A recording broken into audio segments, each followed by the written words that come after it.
Okay, so today we're going over chapter 10, and it's covering alcohol, tobacco, and other drugs. So the first goal is goal 51. I will follow guidelines for the safe use of prescription and over-the-counter drugs. What is a drug? A drug is a non-nutritional chemical substance that affects the way the body or mind functions. It's real simple, what we think about all the time. Of course, some drugs are harmful while others are health promoting, like prescription drugs. They're going to be health promoting.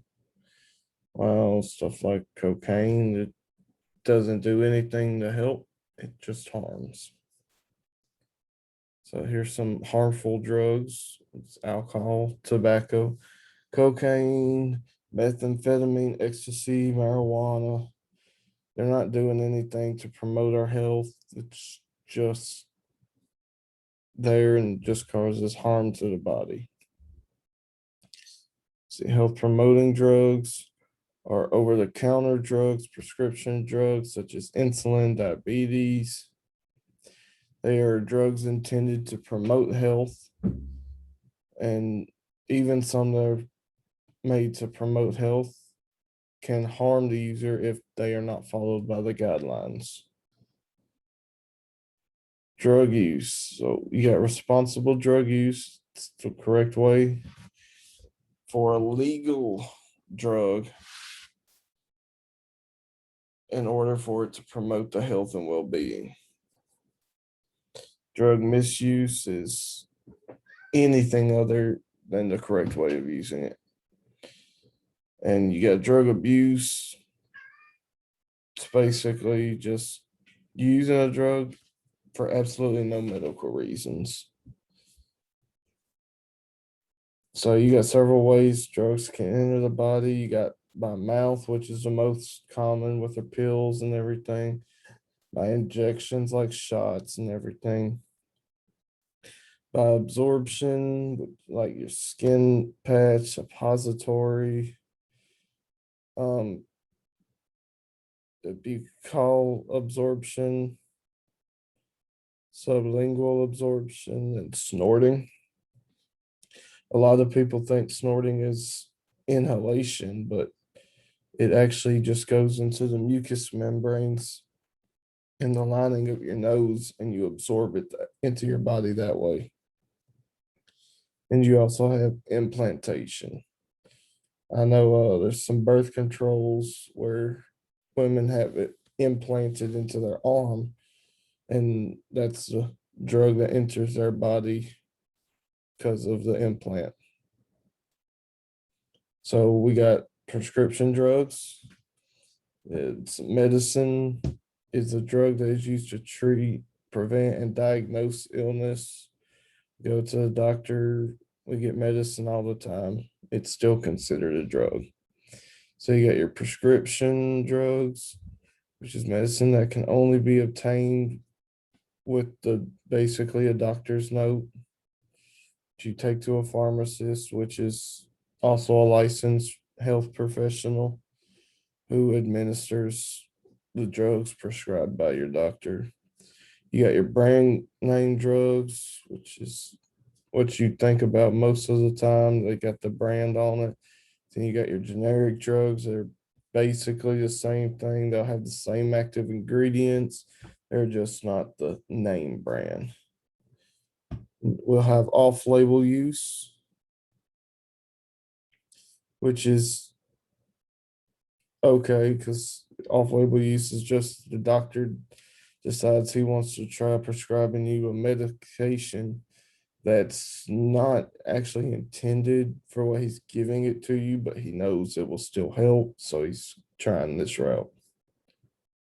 So you have over-the-counter drugs, which just something you get at Walmart, Walgreens, wherever that you don't need a doctor to give you a note for. So you got indication for use, which is a symptom or condition for which the over-the-counter drug should be used. Basically, the label, what it says.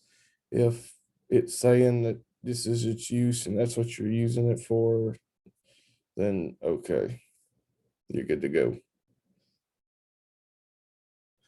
Um, I can't contraindication.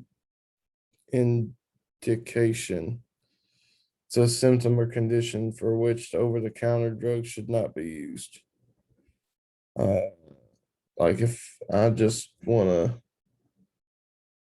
say go to sleep, so I take NyQuil. I'm not using it for cold, flu, runny nose, whatever. I'm just using it for sleep. Or Benadryl, yeah, that's one a lot of people use. They use Benadryl to help them go to sleep, and it's not made for that. It's made for your allergies. Okay, so we're on goal 52. I will not drink alcohol. So, alcohol, drugs found in certain beverages that depresses the brain and nervous system. See, that's spelling. So your common types is beer, malt liquor, light beer, wine cooler. I think everybody pretty much knows what all that is. Okay, then we have our blood alcohol concentration, your BAC. It's just the amount of alcohol in your blood. I believe it's going to be in parts per million. So you got a bunch of different factors that'll affect your BAC. You got the amount of alcohol consumed, the speed at which you consume it. It's like 1, 2, up to however many 6 an hour. The faster you do it, the higher your BAC is going to be. Your body size. I'm a larger guy than, say, one of my classmates, Christian. It'll take a lot more for me to get a lot higher BAC than it would for him. You got your percentage body fat. I think that would be considered body size too. Your gender, I think males can tolerate more than females. Your feelings, if stress and a bunch of other emotional things you got going on, they can affect your BAC and everything. The amount of food you've eaten will affect your BAC. The presence of other drugs. That's why when you read the prescriptions, you'll see do not take with alcohol, because the drugs being in your system with the alcohol is going to lead to a much higher BAC. Your age, the older you get, the longer it takes for your body to filter out the alcohol, which means the more you put in, it's just going to keep adding up. And carbonated beverages will also help speed up the rate at which your body absorbs the alcohol. So number 53, I will avoid tobacco use and secondhand smoke.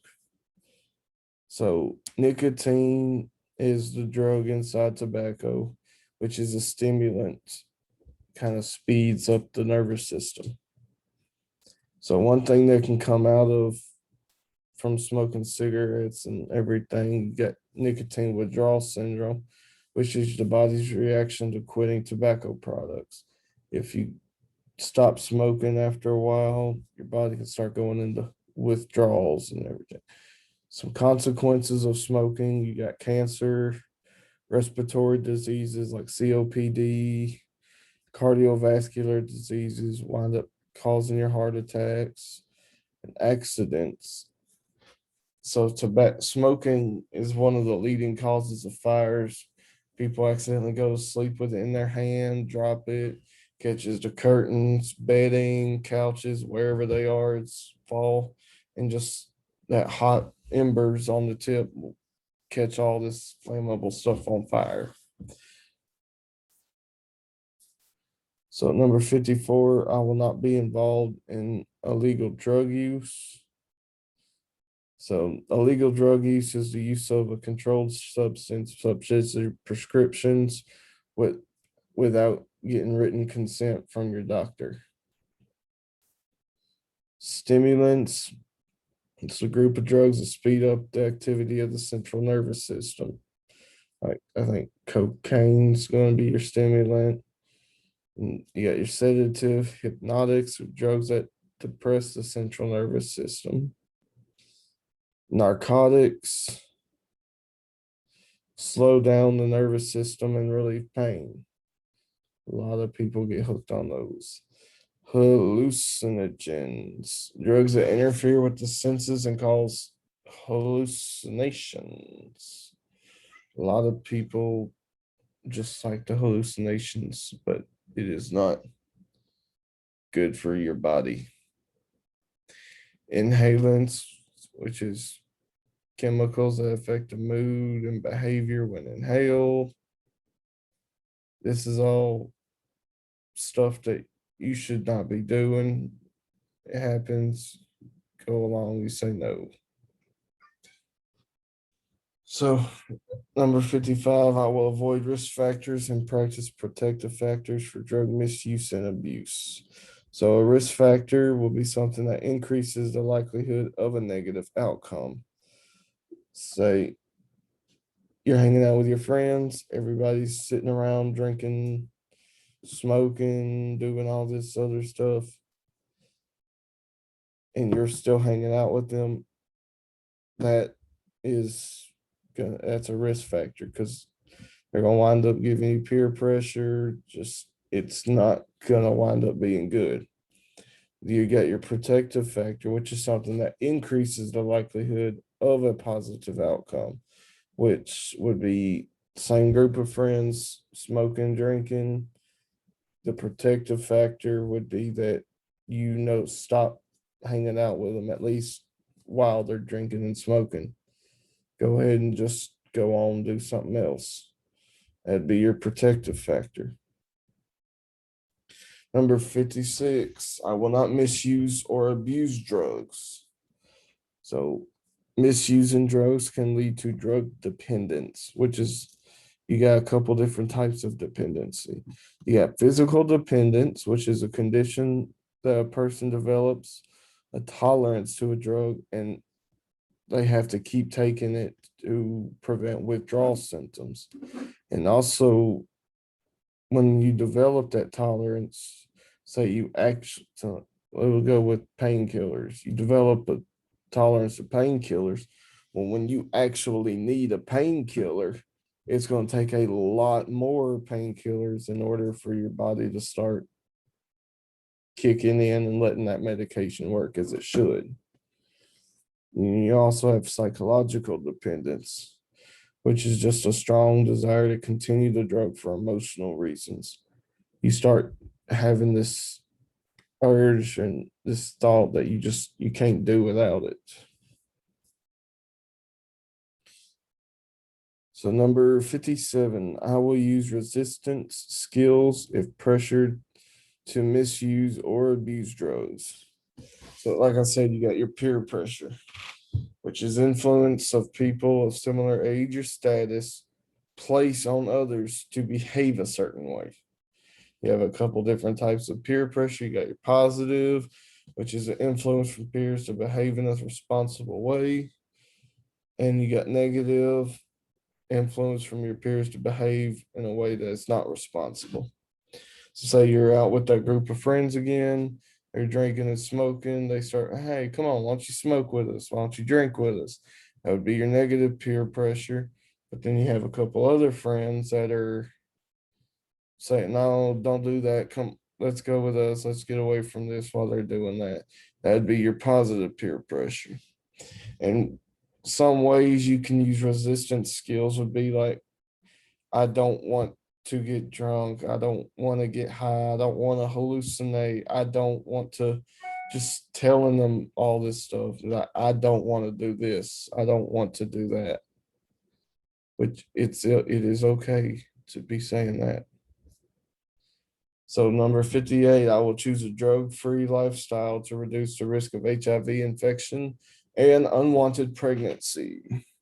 So HIV is human immunodeficiency virus, which it's a pathogen that destroys the infection fighting T cells. You also have acquired immunodeficiency syndrome, which is AIDS, a condition that results in the breakdown of the body's ability to fight infection. Okay. So if you are getting high on drugs, getting drunk, it messes with your ability to reason. And nothing good's gonna ever come out of stuff like that. And it could lead to sex and everything else. And if you're doing it not in your right state of mind, you won't be using the protection you need to. Something could happen. You could wind up with either a HIV or pregnancy or any other number of things. And lastly, number 59, I will choose a drug-free lifestyle to reduce the risk of violence and accidents. It's the same thing as the one just before. So if you're getting drunk or high, it's gonna could lead to you being more violent. And if you drunk driving, everybody knows people that's been drunk and drove, heard stories about people getting into wrecks and killing other people. It's just not good. So if you avoid the alcohol and drugs altogether, the accidents and violence aren't there. Number 60, I will be aware of resources for the treatment of drug misuse and abuse. There is everywhere you go. You can find billboards. You can, uh, it's got them everywhere. Information for help, for treatment centers, and you got AA meetings and everything for treatment for if you are misusing and abusing drugs. It's not hard to find the information. It is really easy. Just if you already are doing all that, just you can go to Google. There'll be help. So that is all for today. I will see y'all later.